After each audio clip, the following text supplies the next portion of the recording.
Small goals, big changes, and ultimately transforming your health this new year. I know every turn of the year we have these intentions, resolutions, goals, whatever you want to call them. So we're kind of going to go through, well, why do these goals potentially just fall off? And how can we make them stick? And even better, what are some really good examples of realistic goals that you could be setting for yourself? As Carol mentioned, I'm a registered dietitian with Lifestyle Medical Centers.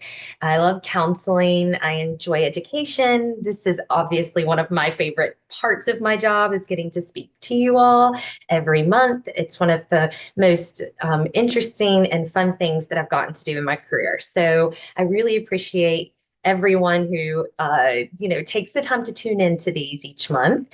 But we do offer nutrition counseling, of course, and we love to tailor our program to your needs. So if you've kind of been thinking about seeing a dietitian and wanting to get involved in a program to help with accountability and support and encouragement and education, then take some time and look into what we can offer. I've posted a link down there at the bottom so that you can check it out in your free time. All right, guys. So let's kind of go over some of these key discussion points that we are going to work through today in our presentation. So we're going to talk about why you're not achieving your goals. That's really important that we're kind of figuring out, hey, what's going wrong here? Maybe we're just not sure of that. So I think diving deep and figuring that out is a really important part of the goal setting process. We're also going to talk about how to make goals stick. So once we kind of figure out, okay, maybe this is where I'm going wrong, this is how I can work on fixing it. And we're going to talk about something called SMART goals. I have presented on these before, but it's been a while. And I think that the new year is a great time to reintroduce what they are. And most importantly, how we can use this tool to set realistic SMART goals. That's the key word of the day is realistic. Okay. All right, so just to kind of start off with the did you know fact here, and maybe you guys are pretty aware that sometimes resolutions fall off, right? But when you hear it like this, so about 50% of Americans make New Year's resolutions. Around 25% or half of those individuals stay committed after 30 days, and less than 10% will accomplish the goals that they set out to do. So a really small percentage of the amount of people setting goals are actually completing what they set out to do. So I think that's really important to understand. Hey, I'm not alone in this. And then also, how do we work on this? How do we work on the retention of our goals and keeping the consistency going throughout the year? All right. Well, let's get into the big question. Why do resolutions ultimately fail? I don't love the word fail, but why don't they work out? So bottom line, they're not the keyword that we're focused on today, right? They're not realistic or they're unrealistic goals. So, when we aim for these major transformations and we're not considering these gradual steps that need to be taken to reach that bigger goal that you're trying to work on, that can ultimately lead to you feeling discouraged. And, bottom line, the goal eventually doesn't work out for you in the end. So that discouragement is something that we want to prevent. And that's one of the key things for helping to make these goals stick. Also, a resolution or goal intention lacking specificity. So, when we get into the SMART goal discussion, we're going to talk about the importance of setting those really clear, defined, um, you know, things around your goal that are going to help just, again, bring more relevance to the goal, make it easier for you to understand what you're trying to do to reach this goal. Basically, a lot of information around how you're going to achieve your goal is really important. And that's something that we just don't tend to do. We kind of just make a blanket statement. I want to lose some weight.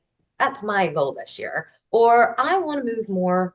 And these are all fine. These are fine intentions and fine goals. However, they really need to be kind of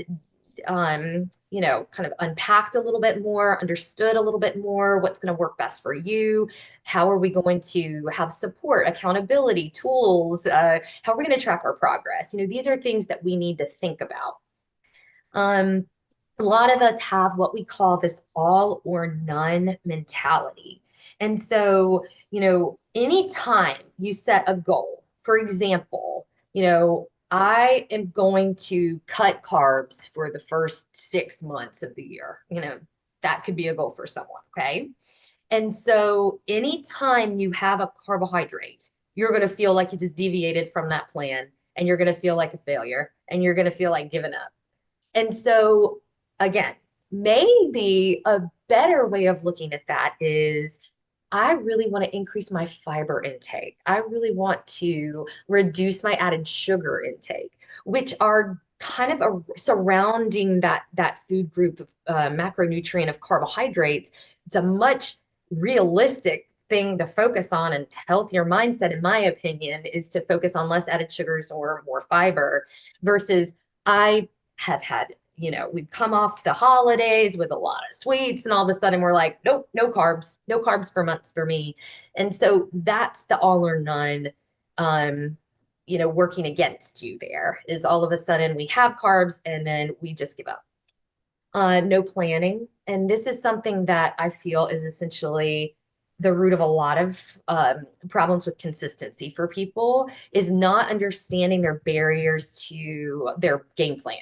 So having a plan for honestly anything that you're trying to do, whether it's food, exercise, sleeps, working on your mental health, we need a plan involved so that we can understand, again, what checklist of things do we need available to us? How are we going to make this work? The idea of I want to reduce my stress this year. I really want to do that. That is the ultimate goal. That's a great intention. But again, we need to understand the how. How are we going to do that? How are we going to reduce our stress? What things need to be in place? What tools? And all the things. The other is we have more of a short-term focus. We come out of that January 1st, we're just being, shot out of a cannon. We're ready to go. Hey, here we are. We are so ready. We have just, we gave up in December because we said we didn't need to do anything because we were going to be gung-ho as soon as January 1st hits. So we come out the gates just ready to go. And then all of a sudden, the only thing we're focused on is what we have to do like right then and there, focusing on the short-term excitement, if you will, versus, hey, this is a big deal. We want to do something that, is really meaningful here. So we really need to, take that time to think about what that bigger picture is going to look like. So a lot of times we don't take time to look at that bigger picture. Okay. All right. And maybe you guys are sitting here thinking, hey, that does sound like me, or gosh, that is something that I do.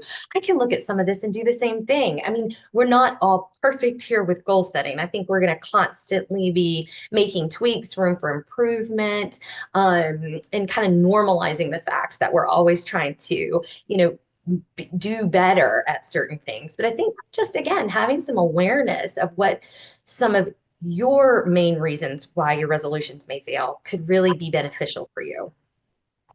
Okay, so how do we make them stick? We know potentially what's going on now. Maybe we feel like, okay, this is why it's the planning or it's my all or none mentality. What do I do to help make them stick? Well, that's where these SMART goals I'm hoping are going to help you. And then, just putting a little bit more information around your goal. And also learning how to break your goal down into smaller stages. You might have this bigger focus of, I want to, lose a certain amount of weight this year. I want to be able to run a 3 to 5 miles at a time, these bigger goals in place. Then we have to break them down into stages. Is part of our healthy eating intentions to have, weight management, going to be more of understanding what are some habits that I need to work on. It could be I skip meals and then overeat in the evening. So maybe one of my break into stages goals is to have more structure to my meals. Maybe it's I feel really hungry all of the time. I don't feel like I'm eating enough balance at my meals. So could one of your small stages be, okay, this month I really want to knock out a lot of protein and fiber when I eat my meals because I'm learning, and these are things you would learn in sessions with a dietitian. Um, I'm learning that these are important tips in order for me to, maintain satiety or fullness. So again, we have this bigger goal, but we really need to break it down into stages so that we kind of understand that this is going to be a slow work in progress. Um, you do need to find relevance. You need to understand for yourself why this is meaningful to you. So that's just could be, kind of a time for you to sit down and reflect on why do I want to move more? Is it so that I have less joint pain? So that I can improve my cardiovascular health. There could be a lot of reasons that you kind of start to think about there. But bottom line, you need to have strong relevance that's really kind of pushing you and motivating you to maintain that consistency. When we don't have relevance to our goal, it's not going to stick. There's nothing that's really driving us to do it. Then why would we continue to do it? So you need to find that. Um, Having a plan, like I mentioned, I think that's really, really important to sit down and think of all the things that you need in order to make this goal stick. And a way to track your progress is always helpful. That really can drive motivation, is to see how you're improving.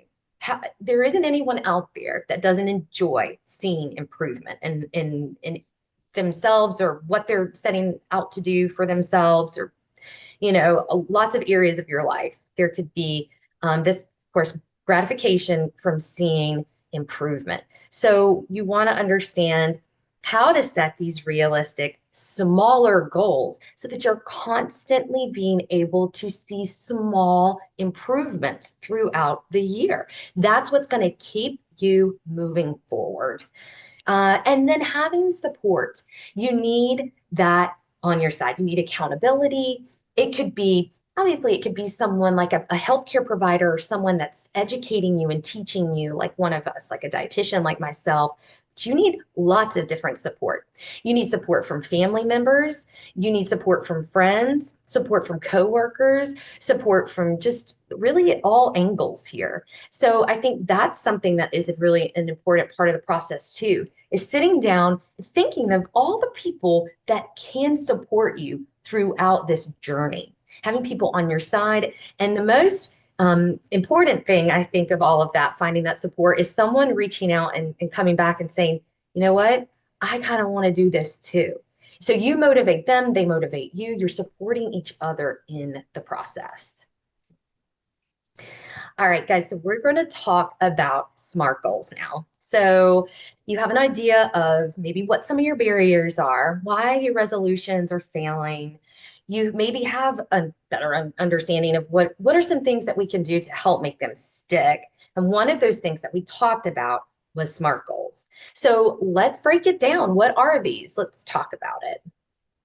So you can see the acronym there in the image there of what the SMART actually stands for. So what we're going to be talking about is how to make these goals specific, measurable, attainable, realistic or relevant, and time bound. How we're going to measure our progress too. Okay. All right. So when you think about making a goal specific, and we're going to just get into some examples so this all makes a little bit more sense, but I just want you to understand what's around each category first. So, okay, what makes it specific? So what do you want to achieve? This is the big picture here. So we need to think about some things. Who is going to maybe be involved? Where is it located? Which resources are involved? Some of these questions are going to go with certain goals that you're working on, and some of these questions aren't. But ultimately, it's all about understanding really what you need in order to make this goal happen for you. So measurable. how will you know when you have achieved it? So that's kind of an important thing to think about. So you might think about, how much, how many, how ultimately will you know when you have accomplished your goal? Because if we just have this, open-ended amount of time, an open-ended goal at hand, and we haven't really thought about that part. We don't have, these numbers, these steps, these miles, these, hours of sleep that we want to attain, for example, then we're kind of just out there in limbo. So you really want to know that part. Okay, now talking about how attainable it is. Is this something that you have control over? When we're setting our goals, that's a really important question.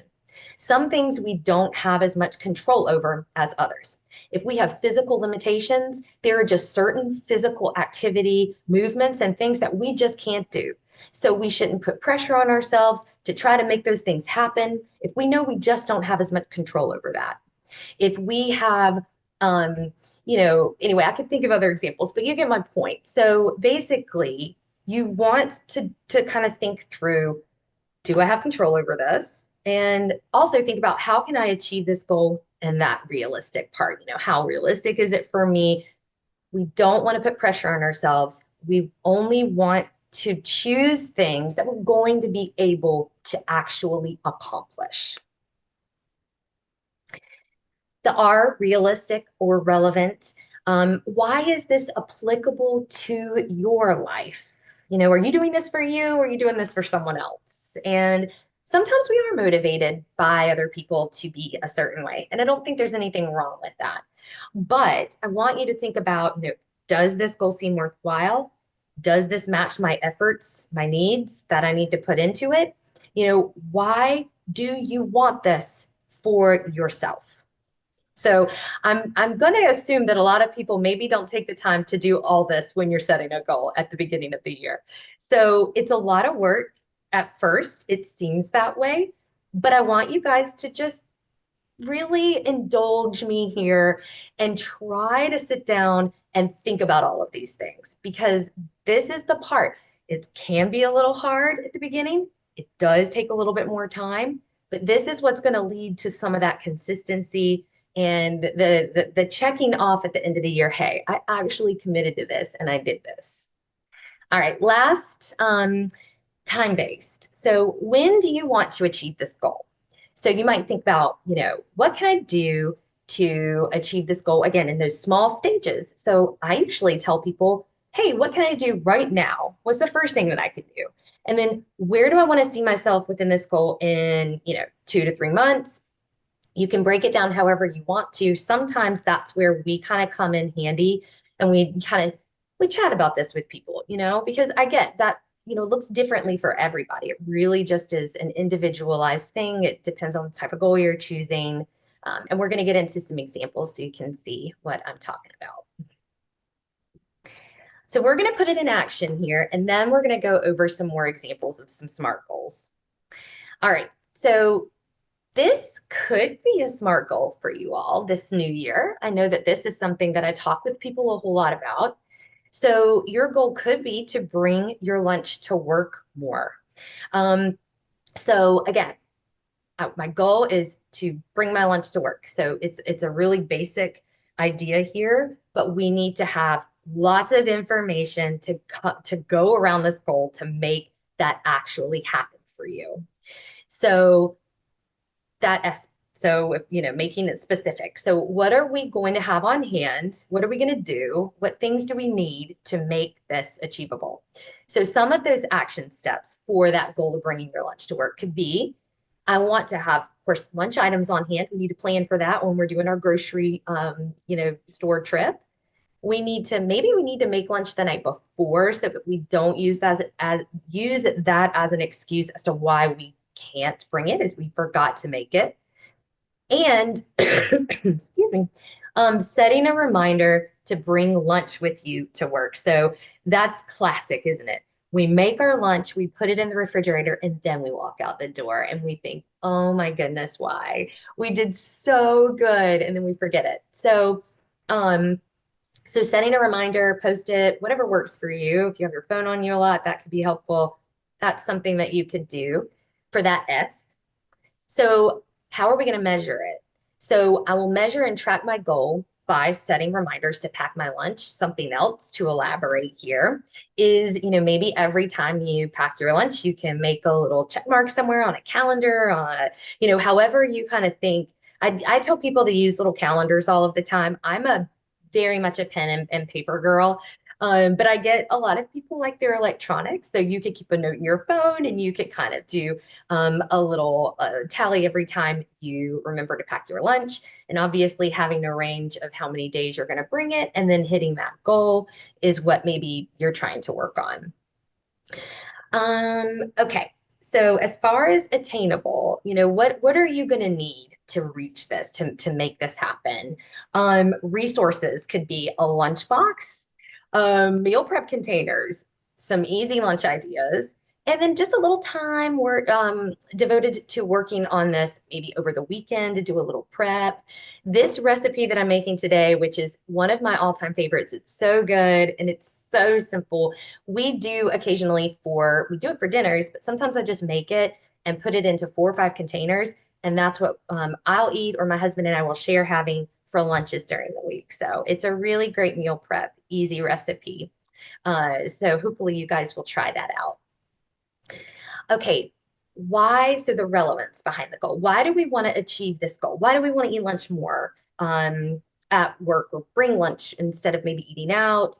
I want to reach this goal because I want to save money on eating out during the week and feel better when I've made lunches that I've made from home. So that's something that you can continue to elaborate on. There might be things that you're trying to reduce as far as what types of foods that you've been focused on that you want to maybe eat a little bit less of. Maybe it's less sodium, maybe it's less fried foods, and you know that if you make them from home, you're less tempted to have those on a regular basis. So okay, and then that T, so kind of figuring out a time frame. I plan to reach my goal over the next 4 to 6 weeks. So again, I think that depends on the individual. Some people kind of maybe are familiar with meal planning and prepping, but just have gotten out of the habit of it. So maybe they feel like they can kind of get on board with this in 2 to 4 weeks. And then there are some people that maybe they've been eating out for their lunch meal 5 days a week for a really long time. And this is going to be a slow build to that goal. All right, guys, so we're going to go over some more examples, not as in depth as what I just did, but just to kind of show you smart versus not smart. And again, give you some more ideas on when you're trying to form your own goals, how to do this. All right. All right. So these are going to be also some good, healthy examples of what some fun intentions can be for the new year. For the nutrition category here. So I've chosen the resolution to be to eat more fruits and veggies. This is such a big one for me personally, for people, and for myself, and for my family. So just because I'm a dietitian does not mean that I'm knocking it out of the park every day, guys. I have to think about it. And so sometimes there's weeks where I reevaluate how the week is gone. And I think, you know what? I don't really think I ate a lot of vegetables this week. So I'm going to really focus on that. So again, this is something that I really emphasize. A smart goal around this category would be I will eat a serving of fruit and or vegetable at lunch every day for the next 2 weeks to allow me to work on increasing my fruit and vegetable intake. So that would be an example of putting all that information that we just talked about with the lunch example into play with this category. And then another example of how to say this goal, not as smart though, is just the simple blanket statement, I will eat more fruits and vegetables, which again, that's a great intention. However, when you kind of set out for that week, for that month, to eat more fruits and vegetables, I like a range. I like, that time frame. And again, just remember, ultimately, completing your goal is essential for maintaining that motivation. So you don't want to say here, an example of an unrealistic side to this goal also is I am going to eat fruit, 2 servings of fruit and vegetables every single meal and snack every day for the next month. Yeah, that would be eating more fruits and vegetables, but I don't know that that's going to last very long because as soon as you miss a snack or miss a meal, you're going to feel like you've not met that goal. Okay. So this is really just focusing on lunchtime. All right. One time of the day, and then you can continue to expand this goal. All right. So, an example for physical activity. So, maybe your intention is to increase total steps. This is a personal one of mine. I enjoy going to the gym. I love going to the gym. I love a good exercise class. I'm a class girl. If you guys are, thinking about just increasing your activity, that's something that I want you to think of. How, what are things that I connect with? So maybe what we're trying to do is, just increase total steps. And I think what I was going where I was going with that is I really think it's important to think about what's activity that you enjoy, and I think that's really great. So I love classes and that motivates me to get there. I love seeing a lot of people and having that kind of accountability of seeing everyone working, right around you. It feels really good. But ideally, just doing a 30 to 40-minute solid exercise, even daily, I mean, very good for your cardiovascular health. And we do want to be increasing, our strength training component to our workouts. But I think one of the most important things that we neglect is daily steps. Just moving, getting up, moving, getting in your steps throughout the day. And this can be done all day throughout the day. So we're not sitting as long. So an example of this SMART goal would be I will aim for 5,000 steps. As far as what number you choose there, you guys, it really does depend on where you're starting from with your total steps. Maybe you have no clue and you just got an pedometer or smartwatch or something, and you're going to just track it to see where you're starting from, what a typical day is like. And then maybe we increase it by 1,000 or 2,000 steps from that, and then move up from there. But just to give you an example, I will aim for 5,000 steps per day by walking 20 to 30 minutes at least 4 to 5 days a week over the next 4 weeks in an effort to improve my cardiovascular health. There's a lot going on within this goal. So there's ranges, there's specific numbers. The biggest thing I like about this goal is that there's the 20 to 30, there's the 4 to 5. Those numbers can be adjusted based on where you're starting from as well. If you're someone who has not really been doing any exercise, I would start with 1 to 2. Maybe we need to start with 5 to 10. So again, the biggest thing that we want to remember about goal setting is we want to be able to complete this. All right. And then the not as smart example would just be that blanket statement. I want to get 5,000 steps daily. We need a little bit more information around that. All right. So maybe one of your New Year's resolutions is wanting to be focused around stress reduction.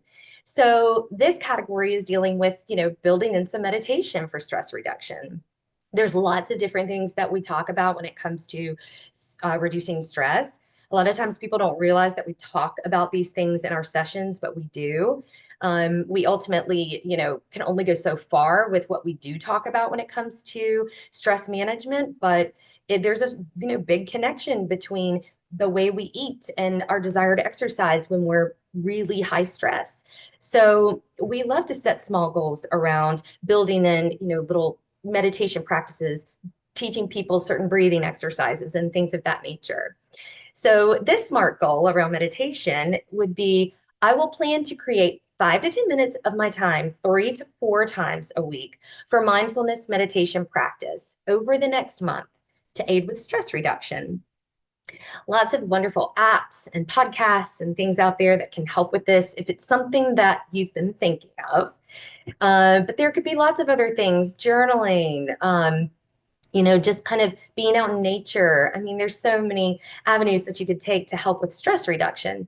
So again, the goal, the theme here you're seeing is just lots of lots of information around this goal to help you know what you are to be doing, to help you stay consistent and ultimately make this, a habit and part of your life.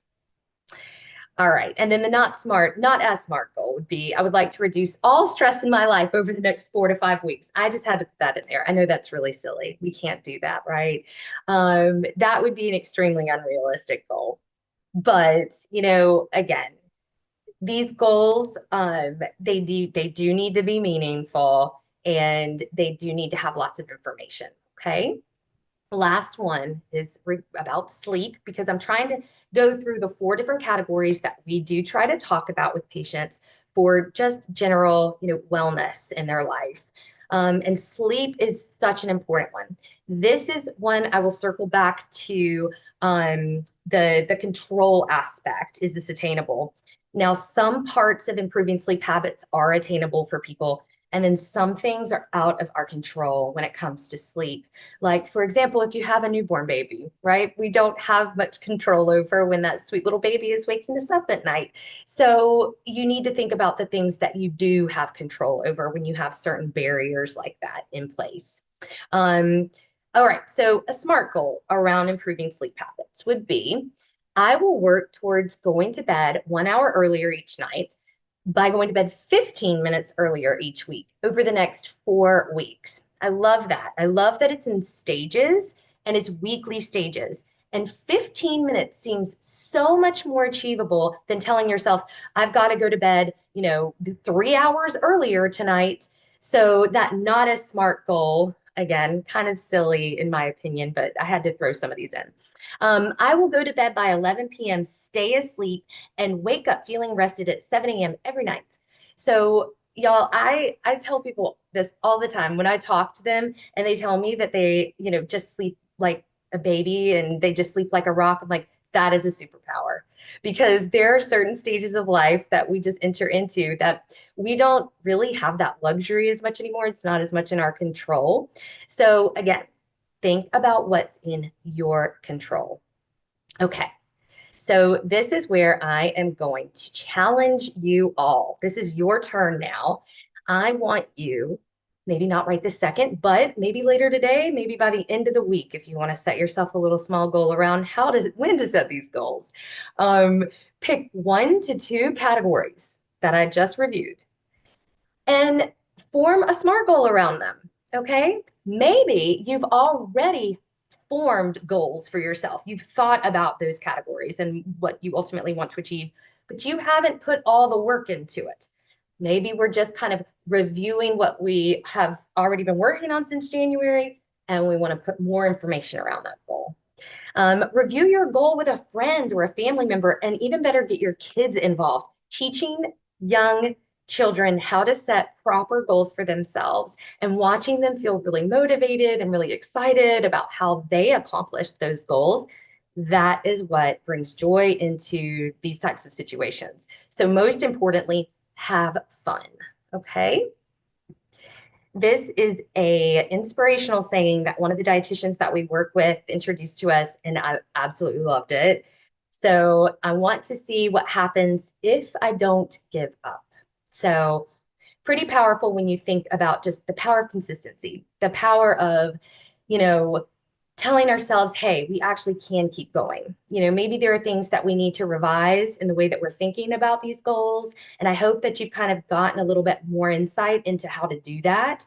How to set realistic goals may be just the ticket for you to maintain this consistency and actually see what happens if you don't give up. Okay.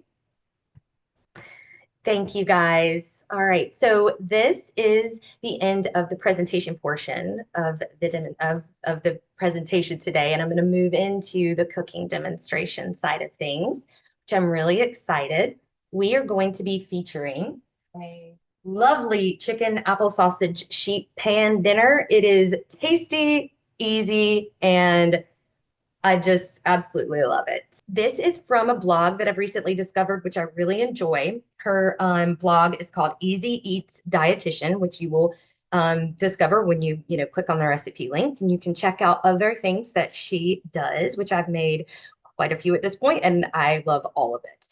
Um, okay, so for the main ingredients here, we are gonna have some sweet potatoes, washed and diced, but I did not use two large sweet potatoes.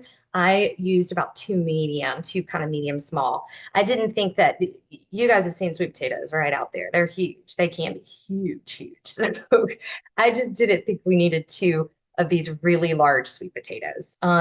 Okay, so there's that.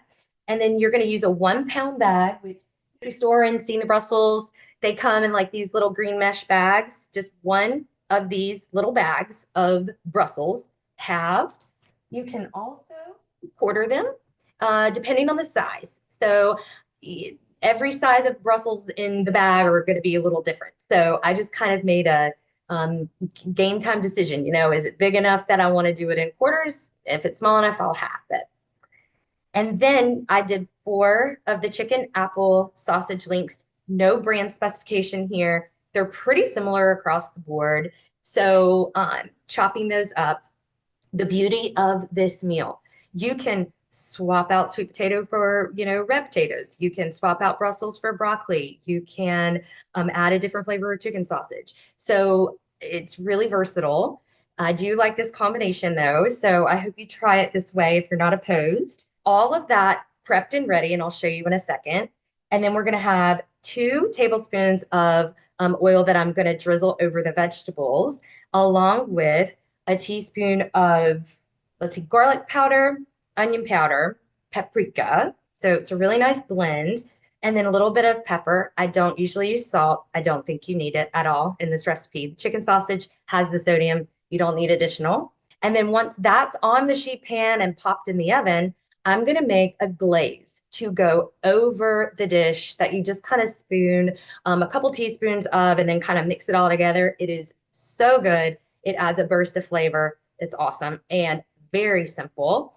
It's 2 tablespoons of Dijon mustard, 2 tablespoons of honey, and 2 garlic cloves minced. And that's it. And you just kind of whisk it up and drizzle it over. So I have a bunch of sweet potato here. This is about 2 medium sweet potatoes that I have chopped and diced into really tiny squares here. I have our pound of Brussels sprouts that I have gone ahead and halved or quartered. Some of them, like I said, are halved, some of them are quartered. And then I have 4 chicken sausages that I have cut into little slices. And then I have all of my spices that I've measured out and put into this bowl here. Okay, and I am going to measure out 2 tablespoons of oil. I'm actually going to dump Brussels in here.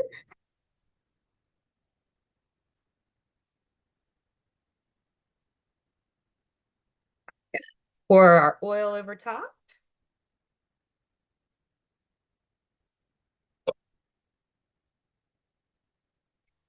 And dump in our seasonings. And I'm going to mix it up. And then I'm going to take our chicken sausages and dump it in the pan. And I'm going to mix that. I have an extra large sheet pan here, you guys. You can split this recipe into 2 sheet pans if necessary, if you don't have a large one.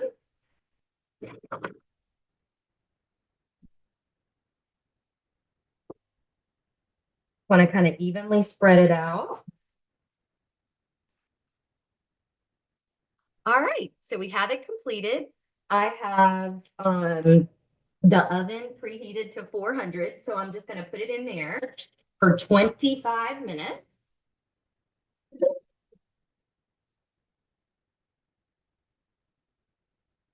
Okay, bring over our glaze.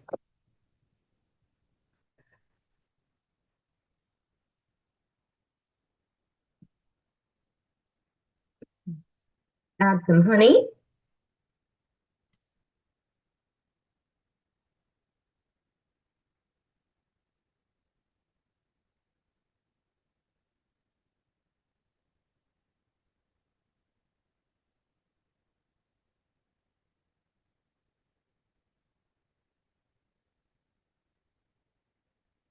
and our garlic.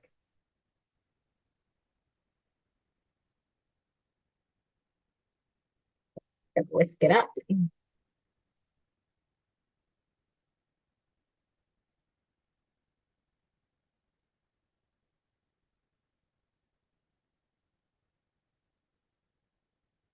Right? Right, guys. So here is a completed version of the dish cooked. And then we're going to take 2 teaspoons of the glaze.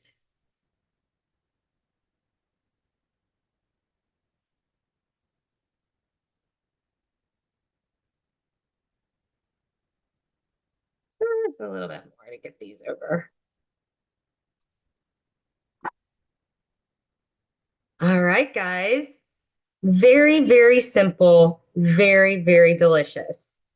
I wanted to mention something really quickly, which I will also send over so that you guys have. So this is a 2-cup portion that I was just showing you. So again, absolutely delicious. Lots of flavor going on here, especially with just that little bit of glaze. There was 2 teaspoons of glaze that was added for 2 cups of the mixture together. So that was around 375 calories, 33 grams of carb, 20 grams of protein, and 15 grams of fat. I love the macronutrient distribution of this dish. If you needed to adjust the calories to go up, we could obviously talk through that. Sometimes it's just adding a salad with some avocado and a drizzle of some healthy olive oil dressing, and that'll fit the bill for increasing it a couple hundred calories there. And then some, but anyway, it's a really great macronutrient balance, tasty, easy weeknight meal. As you can see, the only thing that really you need to pay attention to is making sure that your veggies are prepped. It took me maybe 15 minutes to do all of that. So I saved some time for in the morning and I prep it. I put it in bowls. I put it in the refrigerator. When I come home, it's what you just saw. Literally dump, dump, dump. Add your seasonings, put it in the pan, and you whip up that sauce so fast and you have a very simple weeknight dinner.